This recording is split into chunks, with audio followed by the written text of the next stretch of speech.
Shalom. Hai Ibu Lydia, shalom. Oke. Kita puji Tuhan bahwa dari mall sudah habis semua baju berwarna lila. Katanya diborong Ibu Lydia. Jadi, begitu. Jadi saya terpaksa pakai baju hitam. Oke, puji Tuhan. Memang perbuatan Tuhan selalu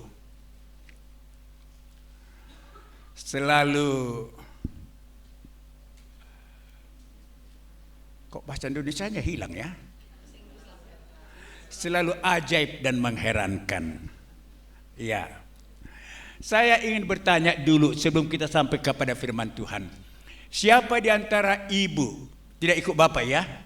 Siapa di antara ibu-ibu yang mulai Ibu Lydia 25 tahun yang lalu sudah ikut di dalam persekutuan Ibu Lydia? Mulai awal. Ya. Tolong tunjuk tangan. Christine enggak tunjuk tangan? Iya. Oke, terima kasih. Berarti yang lain-lain itu belum sampai 25 tahun dong. Di Ibu Lydia kan belum sampai 25 tahun di Ibu Lydia. Ya, ini merupakan pergumulan dari kami sendiri karena kami melihat bahwa banyak di antara adik-adik para wanita yang dilayani untuk ketika mereka mahasiswa, sedikit flashback ya ke belakang, yang dilayani waktu mahasiswa mereka, kemudian mereka setelah menikah dan bekerja di Medan, kalau yang luar kota enggak diharapkan lah, yang di Medan sudah menikah, sudah bekerja, kemudian tidak datang lagi ke persekutuan. Mau datang ke Maria pada pagi hari. Alasan mereka karena bekerja, lalu tidak bisa pagi hari ikut di dalam persekutuan Ibu Maria. Lalu saya bicara kepada Ibu, tengoklah, Ibu apa kamu? Napitupulu ya. Ibu Napitupulu Borusitorus. Dan juga kepada saudara Tuti Pardede. Dr. Anda Tuti Pardede yang sekarang sangat aktif di dalam mengelola kebaktian di USU, mahasiswa di USU. Ya, kepada mereka berdua karena mereka adalah mereka yang sangat setia dulu di dalam persekutuan mahasiswa. Jadi setelah mereka bekerja, menikah, di mana persekutuan mereka? Lalu saya bilang, bagaimana kalau kita bentuk satu lagi persekutuan pada sore hari? Oke, Christine, kamu yang menginisiasi ya. Saya bilang sama Ibu Napitupulu ini. Belum semua kenal Ibu Napitupulu. Silakan berdiri dulu. Ya. Ya. Ini dia. Oke. Borusitorus. Jadi karena Borusitorus majok. Bersekutu kepada Tuhan. Kita bentuklah persekutuan ibu-ibu pada sore hari. Ya, lalu kemudian terbentuklah Ibu Lydia ini 25 tahun yang lalu. Saya ingat dalam persekutuan Ibu Lydia ini banyak kali ibu-ibu dari Semen Cirim ini yang ikut. Tapi kemudian entah dilanda masa apa, kemudian mereka mengundurkan diri dan sama sekali tidak datang. Ya, tapi kita harapkan Mencirim sekitarnya, ibu-ibu maunya akan hadir di dalam persekutuan Ibu Lydia. Tapi itu doa dan pengharapan. Sepertinya bukan demikian maksud Tuhan. Harus lebih luas. Dan kita puji Tuhanlah. Ada dari Medan Selatan dan ada dari Medan Utara, ada dari Medan Barat yang ikut persekutuan Ibu Lydia. Dan sekarang tolong supaya lain kali kayak ginilah banyaknya, ya kayak gini banyaknya. Jadi puji Tuhanlah untuk acara pada saat ini. dalam ulang tahun Ibu Lydia ini. Nama Ibu Lydia itu saya katakan kepada mereka waktu Rasul Paulus pergi ke Filipi melakukan pelayanan yang pertama di Makedonia. Makedonia daerah Eropa itu.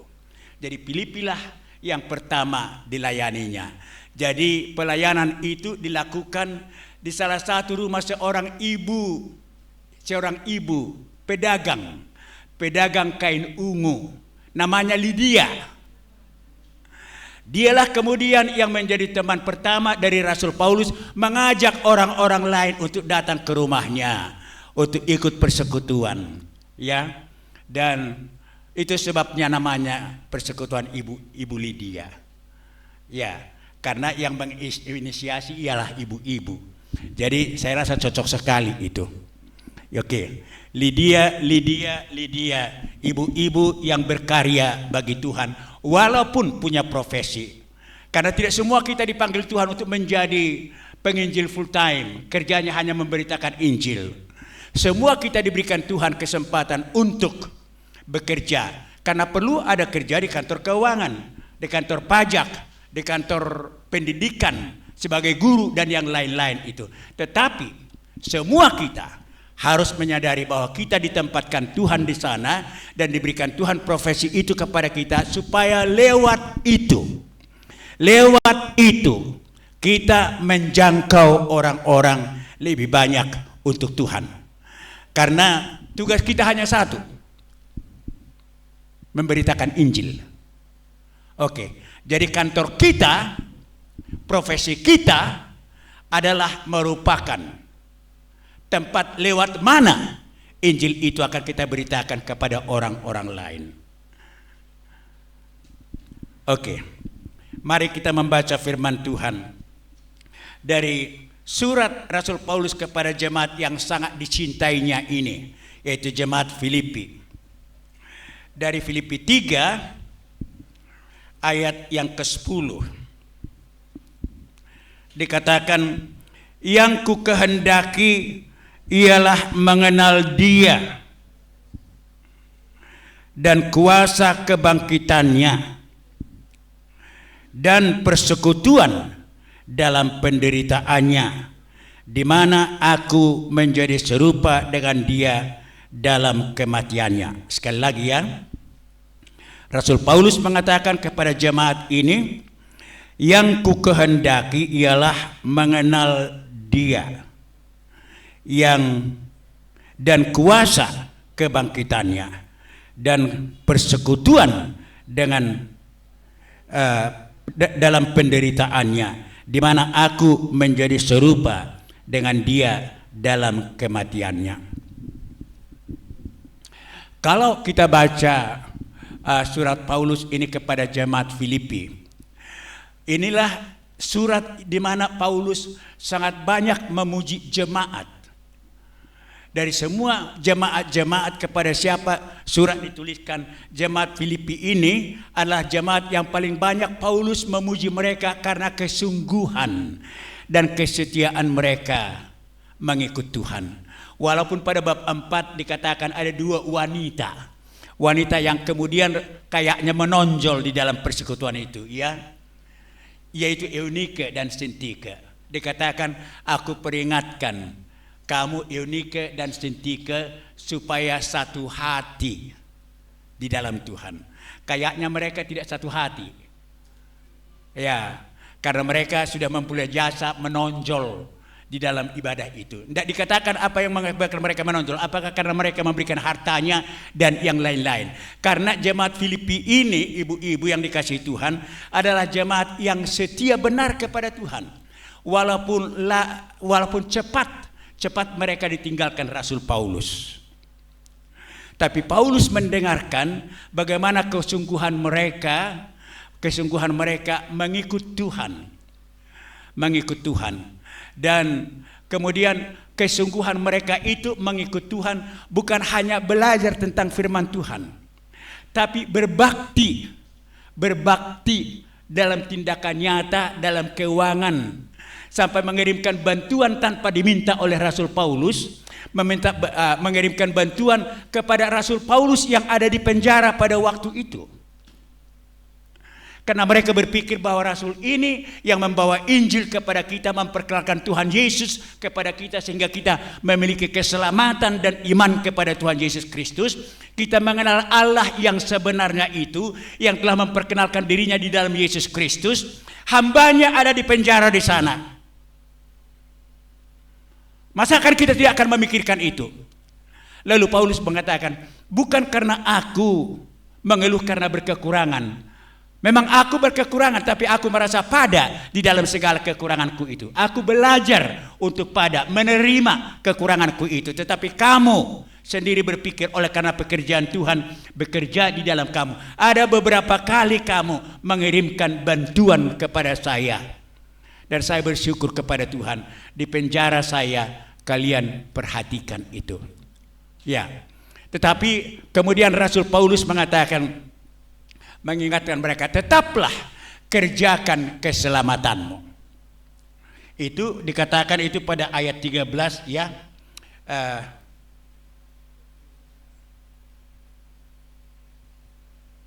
Ayat 12 ya. Tetaplah kerjakan keselamatanmu. Maksud Paulus di sana, ibu-ibu yang dikasihi oleh Tuhan Yesus Kristus, ya, jangan menjadi berhenti untuk tidak melakukan apa yang dikatakan oleh Tuhan. Jangan mau terpengaruh dengan ajaran-ajaran daripada guru-guru palsu yang banyak datang kepada mereka, yang menghendaki supaya mereka meninggalkan apa yang telah mereka terima daripada Paulus. Jadi Paulus mengingatkan supaya mereka tetap setia kepada Tuhan. Keselamatan itu bukan hasil pekerjaan sebenarnya, ya, tapi anugerah Tuhan. Tapi maksudnya supaya tetap dijaga keselamatan yang telah dimiliki itu, jangan sampai dirampas oleh iblis itu melalui penginjil-penginjil sesat yang memberitakan Injil yang berbeda dengan firman Tuhan.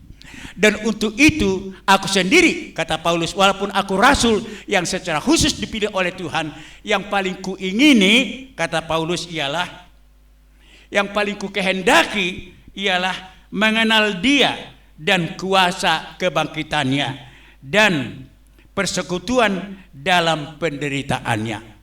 Ibu-ibu yang dikasihi oleh Tuhan Yesus Kristus,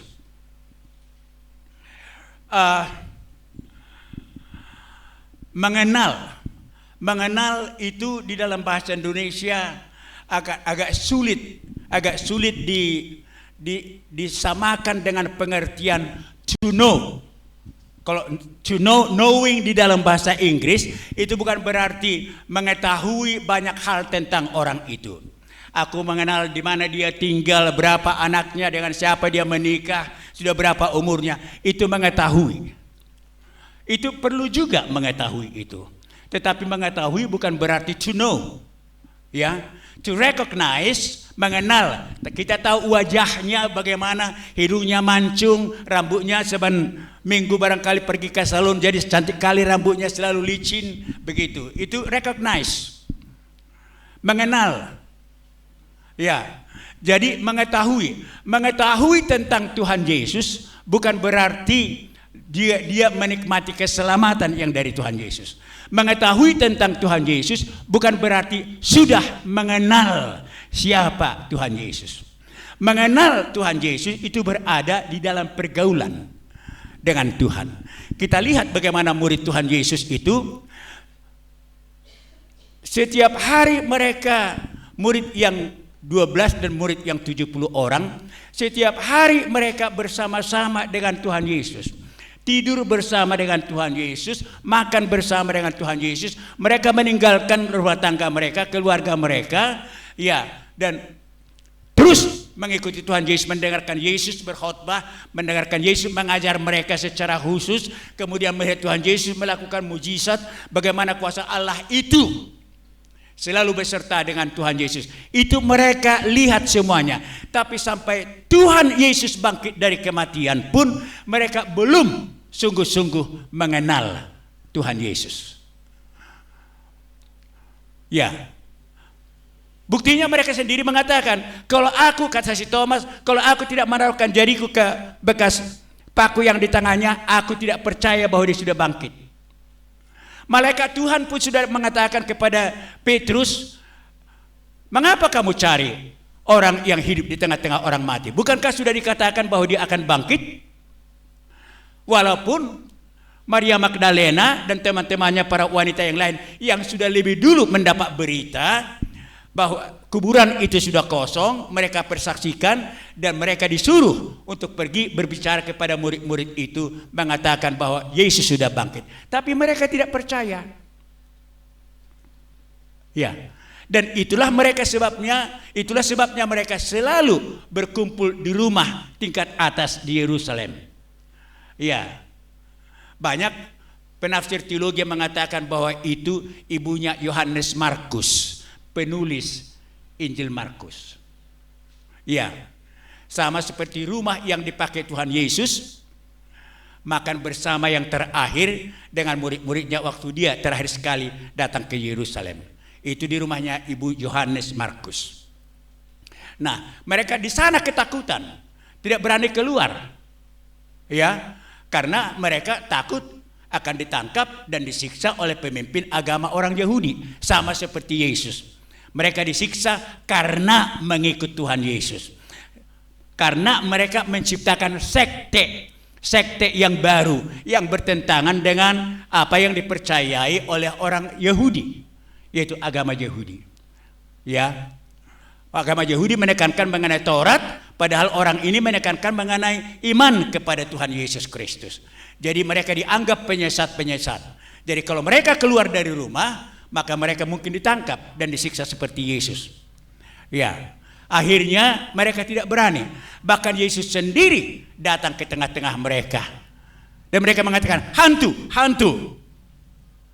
Padahal sudah berapa kali mereka mendengarkan kesaksian, termasuk daripada 2 orang yang bepergian ke Emmaus, yang kemudian ditemui Tuhan Yesus. Yesus berbicara kepada mereka tentang semua apa yang dikatakan mengenai Kristus di dalam kitab perjanjian lama semua dijelaskan oleh Tuhan Yesus kepada mereka. Ya. Jadi untuk benar percaya artinya mempercayakan hidup seutuhnya. Itu artinya percaya. Ya. Jadi kalau dikatakan aku percaya kepada Tuhan Yesus, padahal lomo-lomona tentang hidupnya, sebenarnya dia bukan orang yang percaya.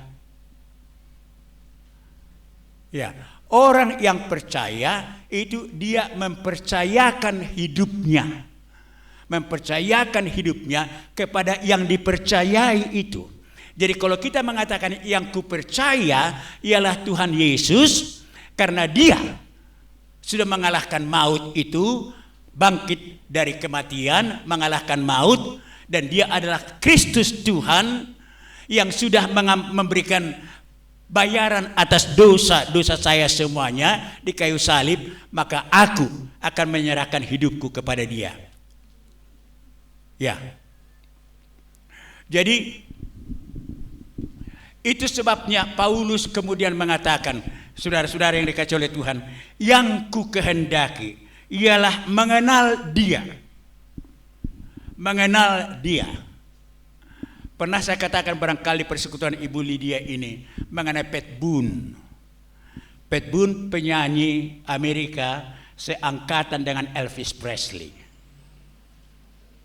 Ya, dia beragama Katolik dia sebenarnya, Pat Boone itu, tapi tidak kenal Tuhan.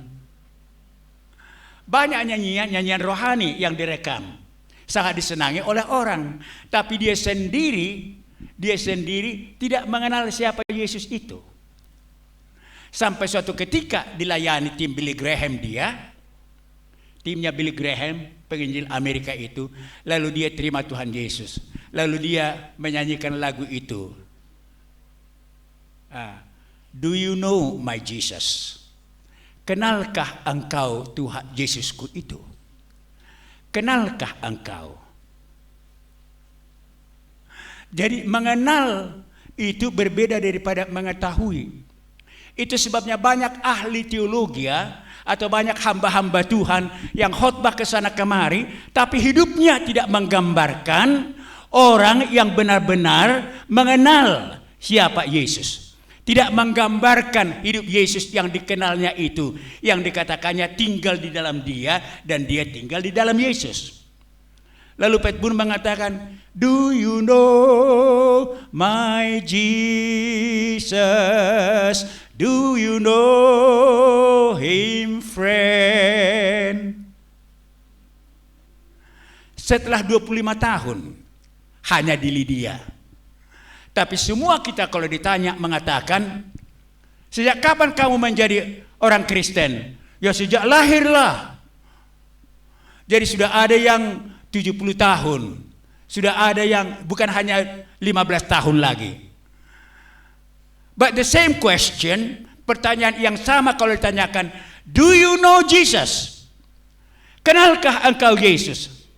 Rasul Paulus yang begitu dekat dengan Tuhan menyaksikan sampai dipenjarakan, disiksa, kapalnya karam beberapa kali, ya karena pergi menyaksikan Tuhan Yesus, tetap dia mengatakan, yang ku kehendaki ialah mengenal dia.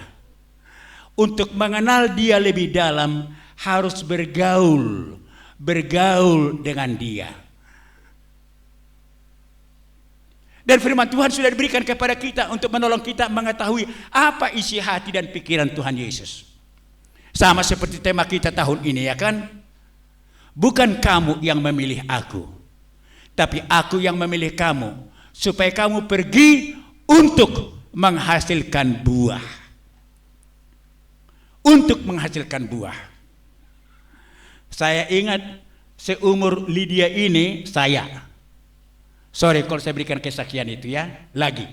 Seumur Lydia ini saya anak seorang pemimpin gereja yang membuka gereja HKI di Pahae, yang kalau sakit dia karena rematik sering membuat dia tidak bisa jalan, harus ditandu ke gereja untuk khotbah. Dia yang harus khotbah setiap minggu. Tapi saya sampai umur 25 tahun tidak mengenal Yesus. Ke gereja rajin kali. Masih muda sudah memimpin kor. Sampai suatu malam minggu saya katakan, mulai dari sekarang Yesus, I don't need you. Saya tidak butuh kau. Itu saya katakan di kamar hotel saya di Medan. Karena saya terus baca Alkitab tapi kosong, baca Alkitab kosong. Karena bapak saya mengatakan, baca Alkitab. Ya bacalah Alkitab.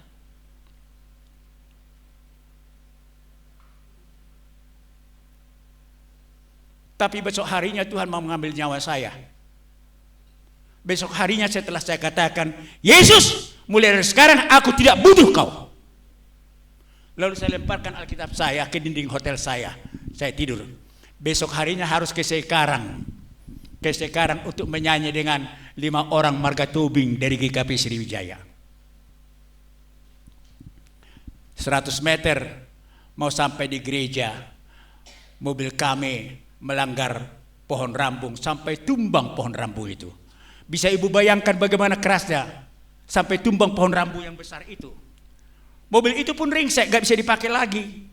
Padahal hardtop yang baru diberikan oleh Gubernur Telaum Banua. Kami diangkut kemudian ke klinik Dr. Sri Hardono di Sekarang itu. Diangkut oleh truk pasir, sedang lewat truk pasir. Angamate sudah katanya. Diangkutlah kami ke sana. Setelah ibadah selesai, penginjil yang harusnya kami menyanyi dalam waktu dia khotbah datang ke klinik itu mengatakan, Tuhan, ada yang ingin kau katakan kepada Victor Tobing melalui peristiwa ini. Kok hanya nama saya yang disebutkan? Bukan saya pemimpin tim itu, ada Dr. Mangasa Tobing juga. Ada Dr. Rando Simon, adiknya. Itu Ibu Simon Tobing lama kali di Maria, ya, sudah meninggal. Ya, kok nama saya aja yang disebutkan? Lalu saya mengaku peristiwa semalam sebelumnya kepada mereka, apa yang saya katakan. Saya katakan, Yesus, saya tidak butuh kau. Padahal Tuhan begitu mengasihi saya, masih diberikan hidup. Ya. Tapi apa yang terjadi ibu-ibu? Memang hidup itu menjadi baru kok. Bukan dibuat-buat. Bukan dibuat-buat. Aku paburju-burju matahe atas suamiku. Asa suamiku makin senang. Aku paburju-burju. Bukan sandiwara. Bukan sandiwara. Tapi karya Kristus yang bekerja di dalam kita.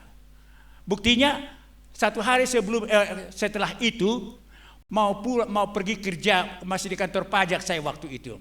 Mau kantor pajak, ada seorang Cina peminta-minta datang ke pintu hotel saya di kota. Lalu saya katakan, ngapain minta-minta sama saya? Pergi kau. Lalu terus, di sini. Baru kau dikasihani dari kematian, sudah terus. Begitu kau kepada orang yang minta-minta.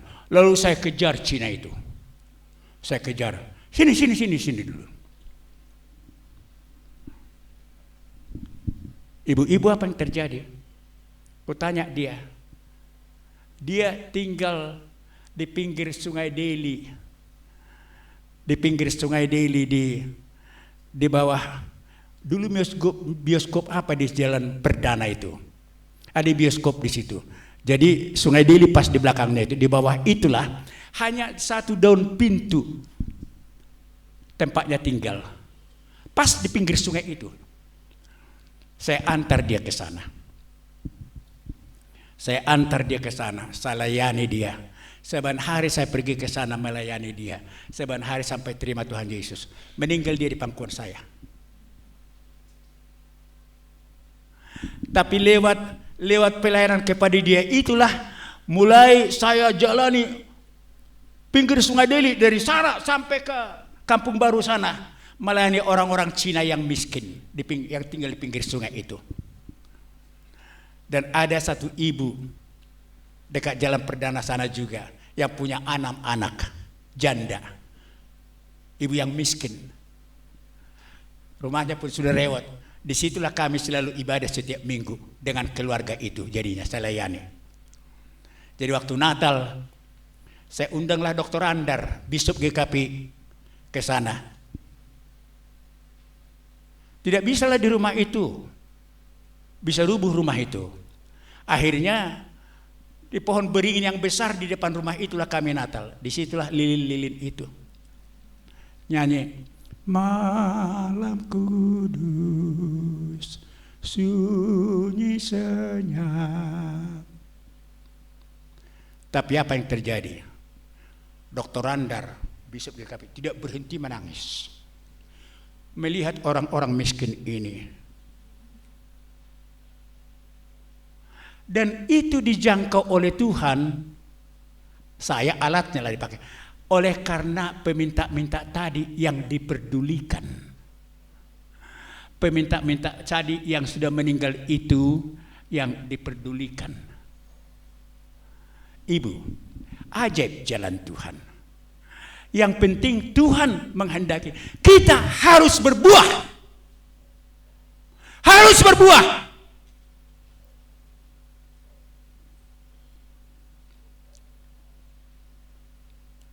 Orang yang saya layani di pinggir Sungai Deli itu kemudian dibaptis semuanya mereka. Tapi waktu saya ajak ke GKP Sriwijaya, tidak mau GKP walaupun hanya sekali sebulan membuka ibadah dalam bahasa Indonesia. Tapi karena segan sama saya, mereka selalu datang. Marede hata bata nggak ngerti, mereka bahasa Cina semua. Akhirnya setelah 4 bulan saya katakan begini, saya kumpul, pilih aja lah. Kalau GPIB begini, Metodis begini, GKP begini, HKBP begini, GKP saya katakanlah kepada mereka, pilihlah kemana kalian bisa beribadah dalam bahasa yang kalian bisa mengerti. Ada juga Metodis berbahasa Cina, saya katakan di sana. pilih kemana kalian. Itu sebabnya GKP hola Batak satu. Padahal janji GKP berdiri ialah membayar hutang orang Batak kepada non Batak yang ada di Sumatera Utara. Maka GKP berdiri. Itu belum berdiri YPDPA. Masih jauh setelah itu YPDPA berdiri. Ibu-ibu yang dikasihi oleh Tuhan Yesus Kristus, mengenal Tuhan itu, mengenal isi hatinya, mengenal kehendaknya. Ya, banyak ibu-ibu dan bapak kurang cocok seperti kesaksian tadi pada awalnya, ya kan? Kurang cocok satu sama lain karena tidak saling mengenal.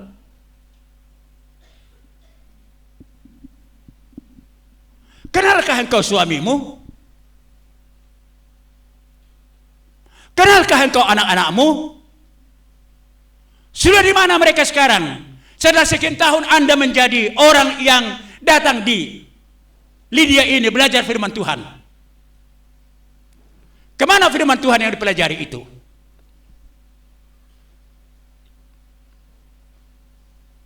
Makin kita mengenal Tuhan Yesus, makin dekat kita dan makin mesra pengenalan kita kepada Tuhan Yesus. Di situ hati kita semakin terbakar untuk bicara tentang Tuhan Yesus kepada orang-orang yang dekat kepada kita ini.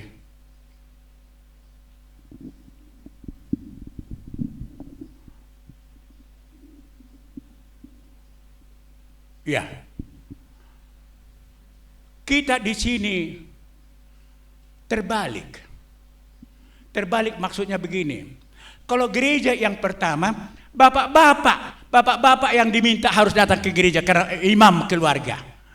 Kepada ibu-ibu dikatakan, kalau ada pertanyaan kamu, tanya suamimu di rumah nanti ya. Karena suaminya yang lebih dulu diajar firman Tuhan. Tapi kita di sini sulit kali para suami untuk dibawa kepada belajar firman Tuhan. Imam-imam yang dikehendaki oleh Tuhan lewat siapa keluarga akan dibawa kepada pengenalan dan beriman kepada Tuhan Yesus. Mengapa sangat sulit mereka itu untuk menerima firman Tuhan? Saya rasa yang terbaik yang harus ditanya ialah istrinya. Karena bukan anaknya yang paling dekat dengan bapaknya, istrinya yang paling dekat dengan bapaknya. Kenalkah engkau ibu suamimu?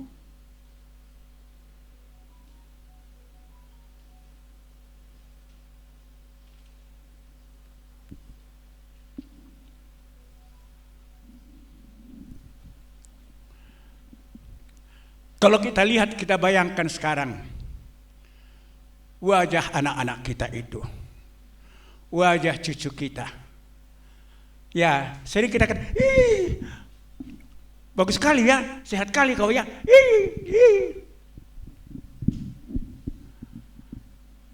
Pernahkah ibu mengatakan, Opung, mari dulu kemari duduk dulu di sini.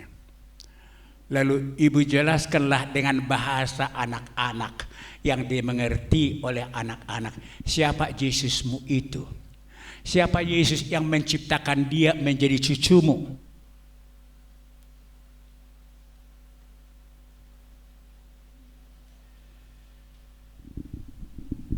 Iya, mengenal dia. Lalu yang kedua yang dikatakan oleh Paulus ialah kuasa kebangkitannya. Apa rupanya kuasa kebangkitan Tuhan Yesus?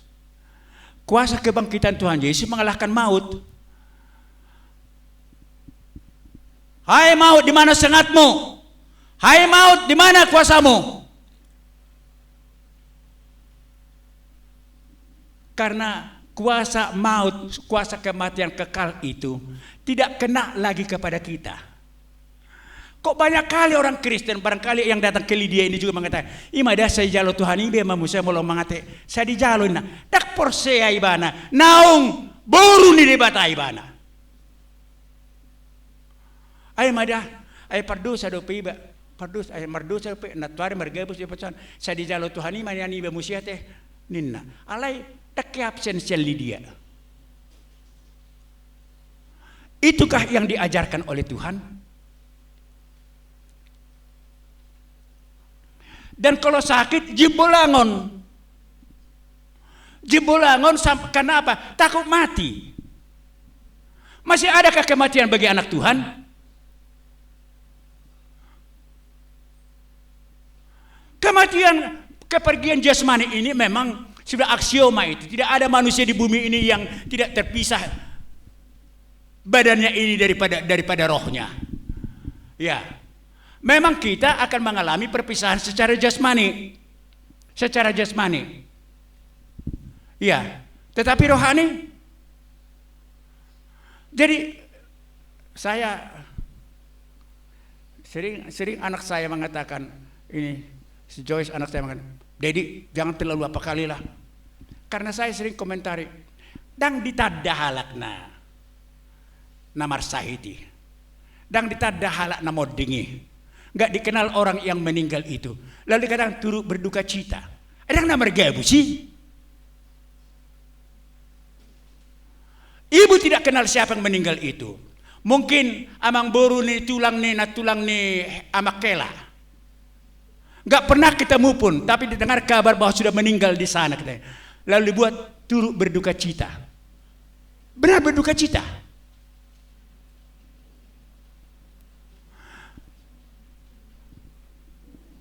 Seandainya orang yang paling dekat pun, misalnya anak kita, tapi yang percaya sungguh kepada Tuhan, memang wajarkah kita berduka cita kalau dia pergi kepada Yesus? Bukankah pergi kepada Yesus itu jauh lebih baik daripada berada di sini? Tapi karena belum pikiran Tuhan, belum pikiran Tuhan yang menjadi pikiran kita, dan kuasa kebangkitan Tuhan Yesus yang mengalahkan maut, yang membuat kita tidak akan binasa lagi, akan bangkit kita bersama dengan orang-orang percaya dengan Abraham suatu ketika menghadap Tuhan Yesus. Dan Yesus sedang menyediakan tempat bagi kita di sorga. Disedihkan itu. Dan hanya kuasa kebangkitan Tuhan Yesus itu yang membuat seseorang tidak takut lagi mati.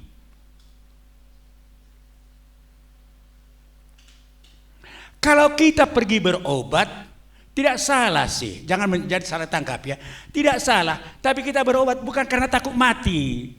Kita pergi berobat supaya kalau boleh Tuhan memberikan kepada kita kesehatan lebih baik untuk lebih lanjut melayani Tuhan. Karena masih banyak anggota keluarga yang belum sungguh-sungguh kenal Tuhan, yang masih akan dilayani. Tuhan tolong berikan kesehatan kepada saya, masih ada tugas saya. Karena itu,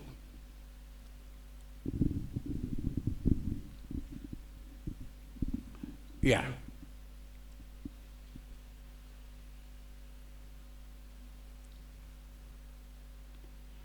mengenal kuasa kebangkitan Tuhan Yesus. Itu yang paling, itu yang membuat Paulus tidak takut dengan kemiskinan, tidak takut dengan penyakit, tidak takut dengan yang lain-lain itu. Makanya waktu Tuhan mengatakan, ketika kau lemah di situ kau kuat. Waktu dia 3 kali minta kepada Tuhan supaya penyakit yang di dadanya itu diambil oleh Tuhan. Tapi Tuhan mengatakan tidak. Cukuplah anugerahku bagimu, kata Tuhan kepada dia. Ibu-ibu. Dan dia walaupun dalam kondisi yang demikian tidak pernah menjadi berhenti dan membuat itu alasan untuk tidak memberitakan Injil kepada orang lain. Dalam ulang tahun yang ke-25 ini ibu-ibu, coba kita bayangkan dulu. Tuhan, sekian lama aku menjadi orang Kristen. Di Lydia ya ada, saya sudah sampai 10 tahun, 15 tahun, 20 tahun. Ya. Sudah berapa orang yang saya bawa kepada pengenalan akan Tuhan? Itu sesuatu yang harus disedihkan dan ditangisi. Oke, saya bukan bermaksud supaya ulang tahun ini yang agak semarak ini kan kita kemudian jadi nangis-nangislah kita oleh karena kita mengingat ada orang, anak kita, cucu kita, mertua tinggal satu rumah tetapi tetap tidak cocok.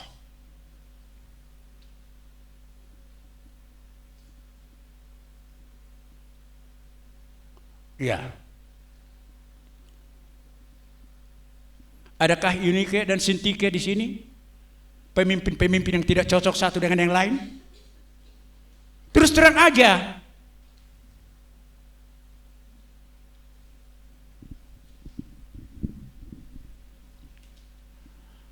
Artinya masih ada kesempatan yang diberikan Tuhan untuk menyelesaikan itu. Kalau ada rasa di dalam hati kurang cocok satu dengan yang lain. Iya. Jadi para ibu yang dikasihi oleh Tuhan Yesus Kristus, ya, jangan menjadi berhenti bersuka cita dalam ulang tahun ini ya. Tapi sekarang kita harus mengatakan, Tuhan, saya mendengarkan firman Tuhan dalam ulang tahun Lydia yang ke-25. Sudah dewasa kami. Kalau wanita, umur yang paling cocok itu untuk menikah. 25 tahun, menikah. Ya, itu sebabnya ibu-ibu kalau ada anak gadisnya, apalagi kalau ibu itu belum sungguh-sungguh dalam Tuhan ya, itu note itu. Kalau belum sungguh-sungguh kali dalam Tuhan, lewat 25 tahun anak gadis yang ngaharseani bana. Ay nasadong dope mahalekmu, nasadong dope manopoto, ay isido. Nah, waktu saya di gereja dulu, lalu ada ibu datang, ibu yang sangat aktif di gereja, anggota kur. Ya rojo amang hamu tujabun, marhua tujabun. Asa tugu ayah kamu jo buruki, asa doh anggota kur. Molodang doh anggota kur, bisa mama merengian non katanya. Bah, akhirnya saya bilang, oh jadi kur itu tempat etalase buruni nangate ya, saya diberi kalak. Tapi banyak yang berpikir begituan dan dianggap itu wajar-wajar aja. Akhirnya saya tidak ajak anaknya itu.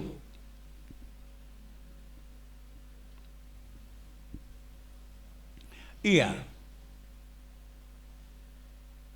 Makanya dalam ibadah-ibadah tatanya kon ma aka anak kota nasa merokap dope, yang gitu-gitu aja terus menerus ya kan?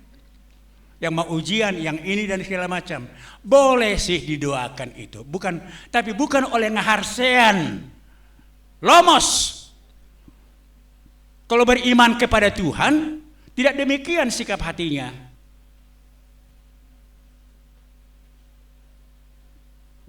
Iya.